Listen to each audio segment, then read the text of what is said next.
최근에 이제 지인을 신방했습니다. 지인을 신방하면서 충격적인 이야기를 들었습니다. 그것은 지인의 어머니에 대한 이야기인데요. 그 신앙생활을 오래 한 어떤 권사님이 계셨다고 합니다. 근데 그 권사님은 아들이 목사님이시고 그다음에 자녀들이 되게 이제 복 받는 가정이긴 했습니다. 또한 그 권사님은 주중 예배 수요일 날, 금요일 날 빠지지 않고 열심으로 교회 생활을 하실 정도로 굉장히 열심 있는 분이셨다고 합니다. 항상 그분은 기도하실 때마다 자녀의 목회를 위해서, 그다음에 또한 자녀들의 건강과 복을 위해서 늘 기도하셨던 분이라고 합니다. 근데 그분이 어느 날 갑자기 이제 제 지인의 어머니께 이런 얘기를 했다고 합니다. 내가 죽으면 천국에 갈 수 있을까? 천국에 어떻게 갈 수 있을까? 이렇게 얘기를 했다고 합니다. 그래서 그분은 굉장히 놀랬지만 차분하게 그 예수님의 복음에 대해서 설명을 해주었고, 결국에는 그 권사님도 그 복음을 잘 이해하고 그다음에 믿음을 다시 한번 되새기게 되었다고 합니다. 근데 놀라운 이야기는 그 이야기를 한 지 며칠이 안 돼서 권사님이 소천하셨다고 합니다. 그 지인의 어머니는 만약에 내가 이 권사님께 제대로 복음을 전하지 않았으면은 이 권사님은 교회를 평생을 섬기면서 오랫동안 주중에도 예배를 다니시면서 열심으로 하신 분인데 어떻게 됐을까 하는 안도의 한숨을 쉬었다라고 했습니다. 이 사례는 교회에 열심히 다니지만 정작 하나님의 구원 사역에 대해서 정확하게 알지 못하고 본인이 처한 상황 가운데 하나님의 은혜를 받고자 하는 한 권사님의 이야기였습니다. 자, 하나님은 이 이야기를 통해서 우리에게 어떤 교훈을 주고자 하실까요? 또한 우리가 하나님께 무엇을 구하기보다는 우리가 하나님이 원하시는 것이 무엇이고 하나님의 구원이 무엇이고 이 성경에서 말씀하시고자 하는 내용이 무엇인지 우리의 시선으로 이 성경책을 보고 하나님을 도구로 삼는 것이 아니라 하나님이 우리의 주인이 되고 하나님의 말씀이 우리 안에 심겨져서 하나님의 뜻과 하나님의 비전이 우리의 기도가 되고 우리의 비전이 되는 것이 중요하다라는 우선순위에 대해서 말씀을 드리고자 합니다. 오늘 본문은 제가 자주 설교하기도 했고 제가 좋아하는 내용입니다. 이 오베데돔이라는 사람이 등장하기도 하고 이 언약궤에 대한 이야기가 나옵니다. 그리고 언약궤에 대한 내용은 되게 말씀을 많이 다루었기 때문에 이번 설교에서는 오베데돔과 언약궤에 대한 중점을 두기보다는 다른 내용을 조명하려고 합니다. 그것은 바로 오늘 제가 제목으로 잡았던 사람의 눈과 여호와의 눈이라는 부분으로 말씀을 나누도록 하겠습니다. 다윗은 통일 왕국의 왕이 되었습니다. 처음에는 헤브론에서 유다 지파의 왕으로 먼저 세워졌고 7년 6개월 이후에 온 이스라엘의 그 왕으로서 추대를 받았습니다. 그리고 헤브론에서 이제 수도를 삼았지만 헤브론이 이제 산지였기도 하고 그다음에 온 이스라엘을 다스리기 위해서 예루살렘으로 수도를 이동시켰습니다. 거기에서 가장 우선적으로 했었던 다윗의 국책 사업은 바로 블레셋에 빼앗겼던 언약궤를 회수하는 것이었습니다. 자, 이 내용은 우리가 이 내용을 보았을 때 다윗이 하나님을 정말 사모하고 언약궤를 다윗성으로 가져오기 위해서 아주 거룩한 모습, 그다음에 정당성 있는 모습으로 보입니다. 그런데 오늘 본문은 한 가지 중요한 점을 지적하고 있는데요. 1절부터 4절까지 말씀을 다시 한번 읽도록 하겠습니다. 한 목소리로 읽어볼게요. 시작.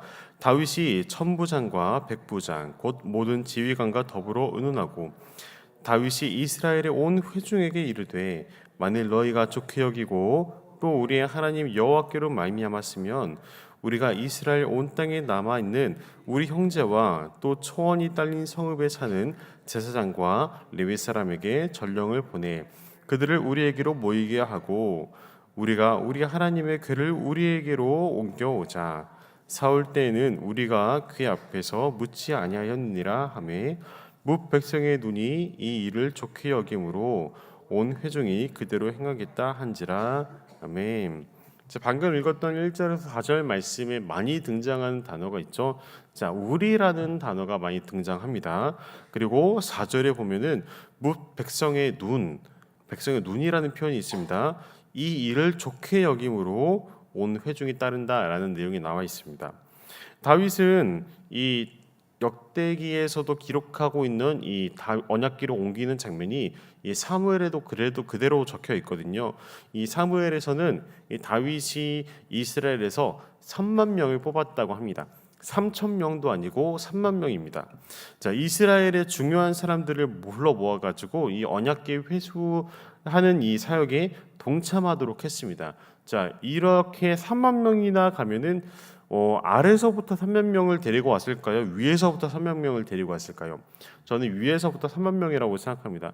영향력 있는 군대 장관들부터 해가지고 뭐 그다음에 이제 국정을 책임지고 있는 뭐 재무부 장관, 뭐 총리, 뭐 이런 사람들, 뭐 귀족들, 그다음에 이제 12지파의 장로들, 그다음에 후견인들, 뭐 다양한 사람들, 굉장히 높은 사람들이 중심이 되어서 나머지 백성들이 따르는 이 3만 명의 언약궤 회수에 동참하는 사람들이 이 언약궤를 회수하고자 다윗의 명령에 따랐습니다.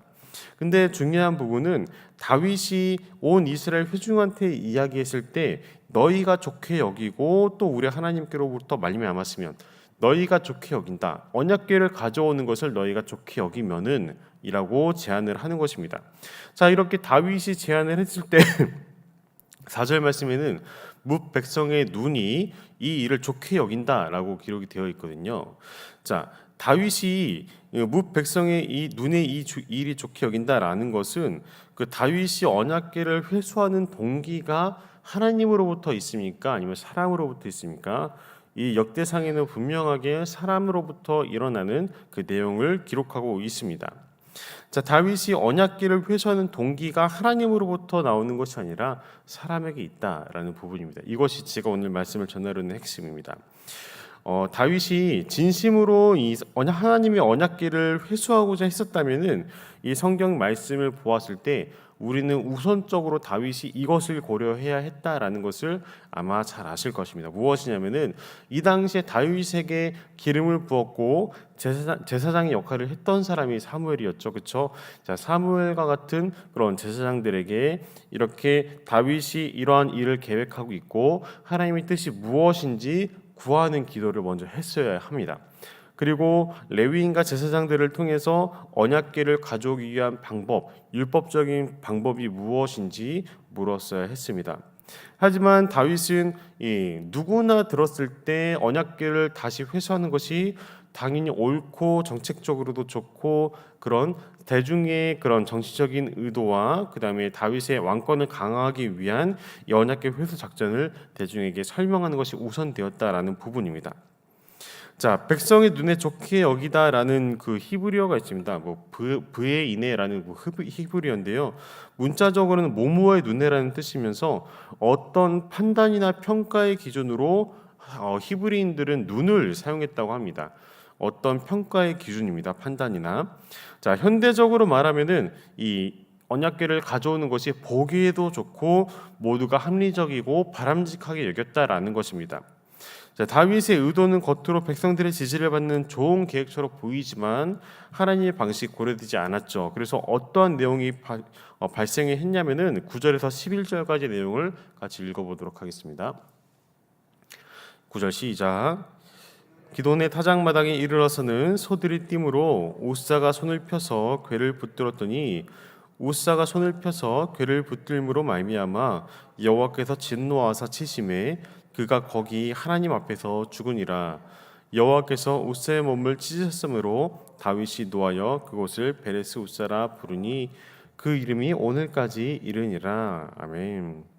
자, 언약궤를 가져오는 과정에서 이 기돈의 타작마당이라는 그 장소에 이르자 갑작스럽게 소들이 뛰기 시작했습니다.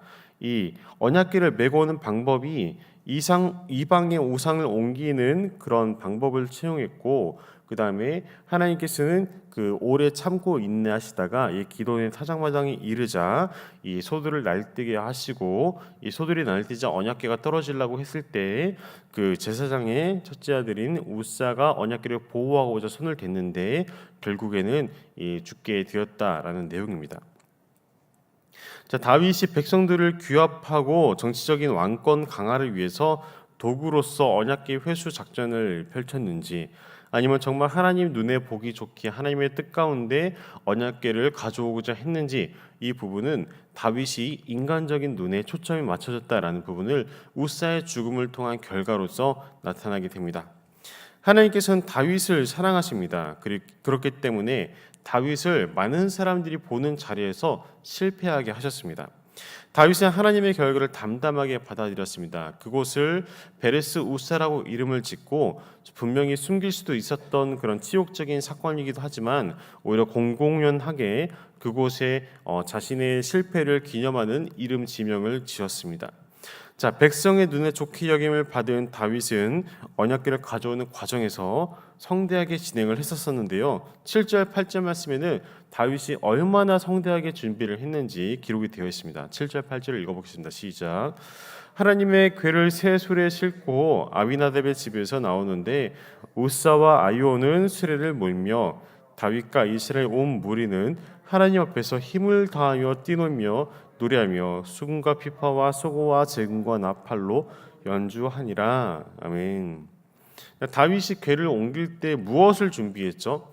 자, 백성들의 눈에 좋게, 또한 이것이 정말 타당하고 정당성을 유지한다는 그런 부분에서 하나님의 수레를 가져오는 과정에서 제사장들의 아들이 수레를 몰게 했고, 그다음에 새 수레를 몰게 했습니다. 그다음에 다윗과 이스라엘의 온 무리 3만여 명에 달하는 이 무리가 정말 하나님 앞에서 힘을 다해서 뛰놀며 노래하고 수금과 비파로 하나님을 찬양했습니다.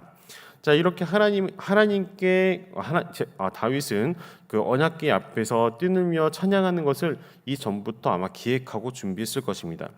자, 이 모든 것이 하나님의 언약궤, 하나님의 임재를 이스라엘을 다시 다시 모셔온다는 그런 정당성이 있었지만, 결국에는 다윗은 자신이 우선적이었고 자신의 마음과 자신의 뜻과 자신의 정책과 자신의 정치가 하나님보다 우선되었던 내용이 바로 이 역대기 13장에 기록되어 있는 것입니다. 자, 언약궤를 가져오는 장면 자체도 우리는 이 결과를 잘 알고 있습니다. 우사가 죽고 나서 오베데돔 집으로 이제 이 언약궤를 모시거든요. 그 다음에 나중에 오베데돔 집에 하나님의 복이 가득하다고 넘치는 소문이 들자 다윗은 다시 한번 이 언약궤를 가져오게 되는데, 그때는 이 실패를 경험을 다시 한번 보완을 해서 제사장들이 언약궤를 메고 오고, 그 다음에 나머지 사람들이 그를 따르는 그런 방법을 다시 한번 차용하게 됩니다. 자, 하나님의 판단 기준과 사람의 판단 기준은 다릅니다. 사람의 판단 기준은 우리가 보기에 좋았을 때 이건 당연히 가능하다라고 생각할 수 있습니다.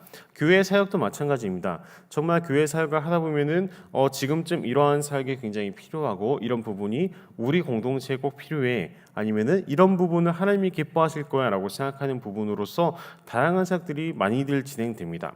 이제 그런 부분에서도 우리에게 이 다윗 사건을 통해서 알아야 할 부분은 무엇이냐면은 이러한 결정과 이러한 행동들이 과연 하나님 눈에 보기 좋은가라는 우선순위를 먼저 고려해야 한다는 것입니다. 자, 그래서 이제 기도하고 결정하는 것이 굉장히 중요하기도 하고, 하나님 앞에서 우리가 우선순위에 맞게 교회 질서에 맞게 순종하는 것이 중요하다라는 부분을 이 말씀을 통해서도 알 수가 있습니다. 자, 사람의 눈에 좋아 보인다고 그게 정답이 아닐 수도 있습니다. 분명히 다윗은 하나님의 언약궤를 가져온다는 굉장히 좋은 대의적인 명분을 가지고 있었는데, 정말 그것이 이스라엘로 돌아오는 것이 맞기도 한데 그것이 사람의 눈에 좋아 보였다고 옳다는 것이 다 아니라는 것입니다. 하나님 눈에 맞는 것이 그게 정답이라는 것입니다.